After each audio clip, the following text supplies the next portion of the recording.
কথায় বলে কুসন্তান যদিও বা হয় কুমাতা কখনো নয়, কিন্তু আজকাল তো কুমাতারাই মনে হয় পুরো সমাজে ভরে গিয়েছে।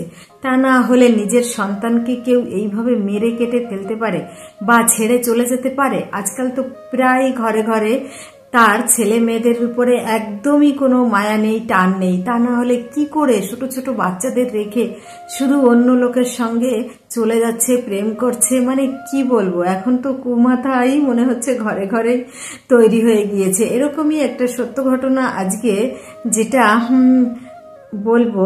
নমস্কার, আমি অপর্ণা। আজকে হচ্ছে মহারাষ্ট্রের জলগাঁও জেলার চোপড়া তহসিলের 4টি গ্রামের ঘটনা। এখানে মঙ্গেশ পাটেল নামে একটা 12 বছরের ছেলে তার পরিবারের সঙ্গে বাস করত। পরিবারে ছিল তার বাবা, তার মা, তার বোন আর এই মঙ্গেশ পাটেল। মঙ্গেশ পাটেলের বাবার নাম ছিল ডগরু পাটেল আর মায়ের নাম ছিল গীতাবাই। এরা বেশ সংসারই করছিল সবাই মিলে একই সঙ্গে ভালোভাবেই। ছেলে মেয়ে দুজনই স্কুলে চলে যায় আর তগদু পাটেলও চলে যায় কাজে, আর মঙ্গেশের মা একাই ঘরে থাকে, ঘরের কাজকর্ম করে। এরকম করে চলতে চলতে একদিন কি হলো, 2রা ফেব্রুয়ারি 2019 সালের শনিবার ছিল সেদিন। আজকে মঙ্গেশ যেমন শনিবারে তো প্রায় স্কুল হাফ হয়, সেই জন্য মঙ্গেশও ওই দিন একটু আগেই চলে আসছিল। তখন মঙ্গেশ এসে বলে মাকে, মা আমি যাচ্ছি বাইরে, ময়দানে যাচ্ছি। মানে ওখানে তখন ওই ফ্রেশ হতে বাথরুমে সব চলে যায় জঙ্গলে। তা ওইখানে গ্রামের ব্যাপার, সেখান থেকে ও গ্রামেই জঙ্গলে গিয়েছে, যেখানে পটি টটি করে ফ্রেশ হয়ে আসবে, সেইভাবে গিয়েছে। কিন্তু ছেলে আর বাড়ি আসে না। বাড়ি না আসলে পুরো বিকেল গড়িয়ে সন্ধ্যা হয়ে যায়। ওর মা কেঁদে কেঁদে আর বাঁচে না। পুরো গ্রাম তখন এক করে ফেলেছে, খোঁজাখুঁজি শুরু হয়ে গেছে, কিন্তু কেউ কোথাও তাকে খুঁজে পায় না। আর ওদিকে তখন ওর বাবা মা সবাই মিলে থানায় যায়। থানায় গিয়ে রিপোর্ট করে আসে যে এরকম আমার ছেলেকে পাওয়া যাচ্ছে না, নিখোঁজ সংবাদ দিয়ে আসে সবাই থানায় গিয়ে। তখন সন্ধ্যা হয়ে গেছে, শীতের রাত ছিল, যেহেতু খুব ঠান্ডা, ওই জন্য রাত্রে আর কেউ কোথাও বেরোয় না। প্রায় গ্রামের ব্যাপার তো সবই অন্ধকার হয়ে যায় সঙ্গে সঙ্গে। তা সন্ধ্যার পরে প্রায় মানুষ ঘরে চলে যায়, আর কেউ খোঁজাখুঁজি করেনি। পরের দিন 3 তারিখ ফেব্রুয়ারি মাসের, সেদিনও কোনো খবর পাওয়া যায়নি। তারপরে 4 ফেব্রুয়ারি একটা লোক সকালবেলা যখন ওই জঙ্গলের দিকে গিয়েছে, তখন গিয়ে দেখে কি যে একটা কাটা পা, একটা ওরকম 12-13 বছরের একটা ছেলে বা মেয়ে যারই হোক, একটা কাটা পা। তখন ওই লোকটা সঙ্গে সঙ্গে থানায় খবর দিয়েছে এবং থানার পুলিশ তখন ওই জঙ্গলটা এসে খোঁজাখুঁজি শুরু করেছে। দেখে কি যে নিশ্চয়ই একটা পা পেয়ে গিয়েছে, তাহলে তো আর পা বডিটাও নিশ্চয়ই থাকবে কোথাও না কোথাও। এরকম করে পুরো 50 জন পুলিশ মিলে পুরো খানা তল্লাশি সব জায়গা করে পুরো ছেলেটার বডির সব পার্টগুলো মোটামুটি পেয়ে গিয়েছে। অনেক টুকরো টুকরো করে ফেলে দিয়েছিল, যাতে কোনো জঙ্গলে বাঘ হোক কিছুতে খেয়ে যাবে, বন্য প্রাণী, এই ভেবে ওরকম করে জঙ্গলে টুকরো টুকরো করে ফেলে দিয়েছে। মঙ্গেশের শরীরটা নিয়ে আসে এবং বাবা মায়ের সঙ্গে যে কাটা অংশগুলো যখন ডিএনএ টেস্ট করায়, তখন দেখা যায় হ্যাঁ এটা মঙ্গেশেরই বডি ছিল। কিন্তু মঙ্গেশের মাথাটা কোথাও পাওয়া যাচ্ছে না। কি করে কোথায় ফেলেছে না ফেলেছে কেউ বুঝতে পারছে না। ভাবছে কোন লোক নিয়ে গিয়েছে না নিয়ে গিয়েছে, কিছুই বোঝা যাচ্ছে না।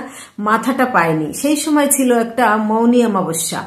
মৌনী অমাবস্যা সেই বছর 27 সাল পরে, মানে 27 বছর পরে একটা মৌনী অমাবস্যা হয়েছিল।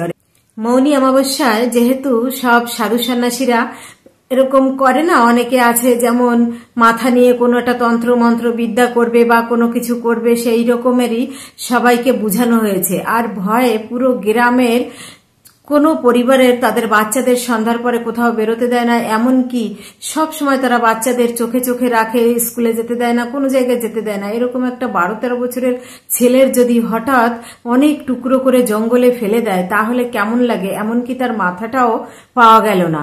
সেই জন্য সবার চিন্তা হয়ে গিয়েছে, ভয় হয়ে গিয়েছে। সবাই মোটামুটি গ্রামের সবাই মিলে ওই পুলিশদেরও খুব করছে যে আমাদের বাচ্চা যেভাবেই হোক খুঁজে বের করো, মাথা খুঁজে বের করো, এবং কে মেরেছে, কিভাবে মেরেছে, সবগুলো না জানতে পারলে ওদের আর গ্রামের মানুষের কোনো শান্তি হচ্ছে না। তখন পুলিশ কি করলো, পুলিশ দেখলো যে আমরা যখন পাচ্ছি না, 50 জন পুলিশ মিলেও যখন কোনো কিছু কিনারা করতে পারছে না, তখন কি করলো, পুলিশের যে কুকুর থাকে সেই কুকুর লাগিয়ে দিল। কুকুরগুলো কি করে, যেখানে ক্রিমিনাল গুলো যায় সেই দিকেই ধাওয়া করে, কিন্তু এখানে ক্রিমিনাল কোথায় গিয়েছে, কোন দিক দিয়ে এসছে কিছুই বুঝতে পারছে না। কুকুরগুলো কি করছে, ওই জঙ্গলটা পুরোপুরি ঘুরছে এবং ঘুরে আবার কুকুরটা ওই মাঙ্গেশদের বাড়িতেই চলে আসছে। এখন মাঙ্গেশদের বাড়িতে চলে আসলে মানে পুলিশও এখন আর কিছু বুঝতে পারছে না ব্যাপারটা কি, কুকুররা কি করে আবার মাঙ্গেশের বাড়ি যায়। মাঙ্গেশরাই তো মাঙ্গেশকে হারিয়ে ফেলেছে, মাঙ্গেশের মা বাবা, এই জন্য ওরা কাঁদতে কাঁদতে মানে ওদের পুরো ফ্যামিলি একদম মানে ভীষণ অসুস্থ হয়ে পড়েছে। যেহেতু মায়ের অত বড় ছেলে যদি মারা যায় তাহলে কেমন লাগে। তারপরে মাঙ্গেশদের ঘরে আবারও পুলিশরা এসে ভালো করে তল্লাশি করে, কিছুই পায় না, কিছুই বুঝতে পারে না। তখন কি করবে, এখন পুলিশদেরও মাথায় আবার হাত হয়ে গিয়েছে, কি হলো কিছু তো বুঝতে পারছি না, কি করে কি করা যায়।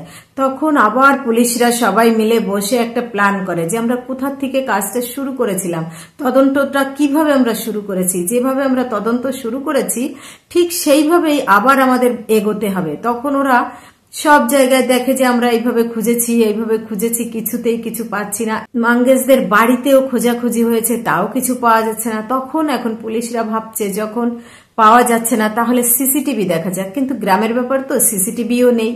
কিছু দূরে গিয়ে দেখে কি, অনেক একটু দূর থেকেই সিসিটিভি গুলো খোঁজাখুঁজি করছে, তখন দেখে কি একটা ভিখারির ছবি মতো একটা ভিখারি বসেছিল। তখন পুলিশরা সারা জায়গার ভিখারি হোক, যেরকম ক্রিমিনাল টাইপের লোক হোক, সবার মোটামুটি খোঁজ নেয়। খোঁজ নিয়ে কিন্তু কারোর সঙ্গে কারোর মিল হয় না যে মাঙ্গেশের মার্ডারের পিছনে কোনো কিছু আছে বা না আছে, কিছুই কেউ ধরতে পারে না। তখন পুলিশ এখন কি করবে, পুলিশ এখন ভাবছে কি তাহলে দেখা যাক আবারও পাড়া প্রতিবেশী, মাঙ্গেশের বাড়ির পাড়া প্রতিবেশীদের সঙ্গে এখন খোঁজাখুঁজি শুরু করে দিয়েছে এবং প্রত্যেকটা মানুষকে জিজ্ঞাসা করছে এরকম কোনো সন্দেহজনক কোনো কিছু দেখেছো কি না দেখেছো বলো আমাদের। তখন পাশের বাড়ির মানুষেরা বলে হ্যাঁ, এমন তো কোনো কিছু দেখা যায়নি, কিন্তু একটা লোক প্রায় দুপুর টাইমে বা যখন মাঙ্গেশরা দুই ভাই বোন স্কুলে যেত কিংবা মাঙ্গেশের বাবা বাড়িতে না থাকতো ঠিক সেই সময় আসতো। কিন্তু লোকটার নাম হচ্ছে গিয়ে সমাধান পাটিল। সে হচ্ছে আবার মাঙ্গেশের পিসতো ভাই হয়, তার মানে সমাধান পাটিলের মামি আর মামা হয় এই বাড়ি। তখন পুলিশ ওই সমাধান পাটিলকে তুলে নিয়ে গেল থানায় এবং প্রচন্ড প্রেসার দিল, মারধর দিল, আর বলতে লাগলো বলো কি হয়েছে না হয়েছে বলো। তখন বলে কি সমাধান পাটিল যে আমি তো আমার মামার বাড়িতে যাই, ওই গীতাবাই হচ্ছে আমার মামি আর ডগরু পাটিল হচ্ছে আমার মামা। তখন আর সন্দেহ করার কিছু থাকলো না যে মামা বাড়ি তো যেতেই পারে, পাশের গ্রামেই যখন ওদের বাড়ি তাহলে মামা বাড়ি আসতে যেতে পারে, মামা মামির সঙ্গে দেখা করতেই পারে। কিন্তু কেন, যখন মামা বাড়ি না থাকবে তখন কেন আসে, এবং বাচ্চারা যখন বাড়ি না থাকে তখন কেন আসে। সেই জন্য ওকে আরো বেশি রকম প্রেসার দিল, পুলিশে আরো মারধর করলো, আরো ভয় দেখালো। তখন সমাধান পাটিল বলল যে হ্যাঁ স্যার বলছি আমি আমার মামির সঙ্গে আমার প্রেম আছে। কারণ কি, আমি যখন বাচ্চারা না থাকে তখন আমি মামির কাছে যাই, মামিও আমার সাথ দেয় এবং আমরা দুজনকে ভীষণ প্রেম করি এবং আমরা দুজন একসঙ্গে মেলামেশা করি। আর তাহলে বলে তখন পুলিশ বলে কি তাহলে বাচ্চাকে মেরেছিস কেন, কি হয়েছে বল। তখন বলে আমি মারিনি, মেরেছে রাজেন্দ্র। সে আবার কে? তখন বলে কি রাজেন্দ্র হচ্ছে আমার বন্ধু। রাজেন্দ্রকে একদিন আমি বলেছি যে আমার মামির সঙ্গে আমার এরকম সম্পর্ক, তখন রাজেন্দ্র ভীষণ ভাবে বলে যে আমার একটা জায়গা করে দে, এরকম একটা ভেবেছে। তখন বলে ঠিক আছে দাঁড়া আমার মামির সঙ্গে কথা বলে দেখি। তখন ওর মামির কাছে এসে বলে যে রাজেন্দ্র তোমার সঙ্গে মিশতে চায়। তখন ওর মামিও সেটাও মেনে নেয়। কিরকম আশ্চর্য ব্যাপার, মানে কি বলবো, এইসব মহিলারা যে কি পারে, মানে ভাবা যায় না যে কি এরা, নিজের স্বামী রয়েছে তারপরে আবার কোথায় একটা মানে কি বলবো ভাগ্নে তার সঙ্গে জড়িত, আবার আরেকটা লোকের সঙ্গে প্রেম শুরু করে দিয়েছে। ব্যাস এখন আর কি, এখন ওই তিনজনে মানে দুজন সব সময় আসা যাওয়া করে, আর ওই মহিলা গীতাবাই আর হচ্ছে গিয়ে সমাধান পাটিল আর হচ্ছে গিয়ে রাজেন্দ্র, এই তিনজন মিলে সব সময় একদিন একসঙ্গেই আসে, কখনো কখনো আবার আলাদা আলাদাও আসে যখন ডগরু পাটিল বাড়িতে না থাকে সেই সময়, এবং বাচ্চারা যখন স্কুলে যায় বা খেলতে যায় সেই সময়। কিন্তু এই দিন কি হয়েছে, যেদিন 2রা ফেব্রুয়ারি 2019 সালে, এদিন ছিল শনিবার। তখন ওই মঙ্গেশ পাটিল যে ছেলেটা মারা গিয়েছে, ওই ছেলেটা কি করেছে, স্কুল থেকে ওই দিন আগে আগে ছুটি হয়ে গেছে, বাড়িতে এসছে। ও বাড়িতে এসে ওর দরজা ঠকঠকিয়েছে, বলে মা দরজা খোলো। দরজা দেখে কি সামান্য খোলাই ছিল, বেশি একটা আটকানো ছিল না। তখন এখন ধাক্কা দিয়েছে, একদম খুলে গিয়েছে। তখন ওর মা আর রাজেন্দ্র পাটলে এমন একটা নোংরা অবস্থায় দেখলো, যা দেখে বাচ্চা তো চোখ মুখ একদম হকচকিয়ে গিয়েছে, যেটা বাচ্চার দেখার কথা নয়। তখন কি করবে, ওরা তাড়াতাড়ি উঠে দেখেছে যে বাচ্চা যদি সবাইকে বলে দেয় তাহলে তো ভীষণ অসুবিধা হবে। তাই ঘরে ছিল একটা মোটা কাঠের লাঠি, তাই দিয়ে কি করেছে, ওই রাজেন্দ্র বাচ্চার মাথায় পিছন দিয়ে মেরেছে। মেরে দিলে তখনই বাচ্চা পড়ে গিয়েছে এবং অজ্ঞান হয়ে গেছে। অজ্ঞান হয়ে গেলে তারপরে ওকে মেরে ফেলেছে। মেরে কি করেছে, কি বস্তার ভিতরে ভরে রেখে দিয়েছে।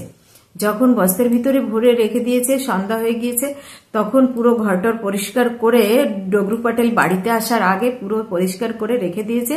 এবং সন্ধ্যা যখনই হয়েছে, যেহেতু ফেব্রুয়ারি মাস, ওই সময় ঠান্ডা থাকে আর সবাই বাড়িতে ঘুমিয়ে পড়েছে, ঘুমিয়ে পড়ুক চাহে না পড়ুক, সবাই গ্রামের বাড়ি যেহেতু পুরো ভিতরেই রয়েছে, তখন ওই রাজেন্দ্র আর ওই সমাধান পাটেল এরা দুজন মিলে ওই বস্তা মাথায় করে নিয়ে জঙ্গলে নিয়ে একটা কুড়োল দিয়ে কেটে টুকরো টুকরো করে জঙ্গলে ছড়িয়ে দিয়েছে। আর মাথাটাকে কোথায় ফেলেছে, এমন জায়গায় ফেলেছে যাতে মানুষ ভাবতে পারে না যে মানুষেরই কাজ, ভেবেছে কোনো তান্ত্রিকের কাজ হবে, হয়তো কোনো তান্ত্রিক এইটা দিয়ে কোনো কিছু করবে। অনেক সময় দেখা যায় না, বাচ্চাদের তুলে নিয়ে গিয়ে মাথা কেটে নিয়ে যায়, বলি দেয়, এরকম একটা পুরো প্রচার ফেলানোর চেষ্টা করেছে। তাহলে একটা মা সব কিছু জানে, সব কিছু, যে তার বাচ্চার সঙ্গে কি হয়েছে, সে কিভাবে তাকে মেরেছে, কিভাবে তাকে টুকরো করে ফেলে দিয়েছে, মানে কি বলবো।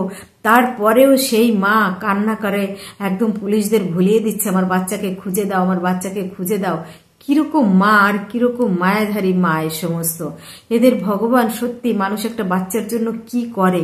আর যারা এরকম ভাবে বাচ্চাদের, নিজের বাচ্চাদের শেষ করে দেয় শুধু একটু অন্যের সঙ্গে প্রেম করার জন্য, ঘৃণা বোধ হয়, মনে হয় যেন। সত্যি বলছি, বাচ্চাটাকে কি আছে, বাচ্চাই তো নিজের জীবনের সবকিছু। সেই বাচ্চাকে এইভাবে, মানে কি বলবো, ভাবা যায় না। আজকাল প্রত্যেক ঘরে ঘরেই এরকম কুমাতা একদম ঘরে ভরে গিয়েছে। প্রতিটা ঘরেই দেখা যাচ্ছে যে পরকে বাচ্চা ছেড়ে চলে যাচ্ছে। কি বলবো, এ আর বলার বিষয় নয়। কিন্তু কেমন মা যে নিজের প্রেমের জন্য নিজের 12-13 বছরের বাচ্চাকে কেটে ফেলে দিল। সত্যি, এটা একদম সত্যি ঘটনা, এটা মহারাষ্ট্রের ঘটনা।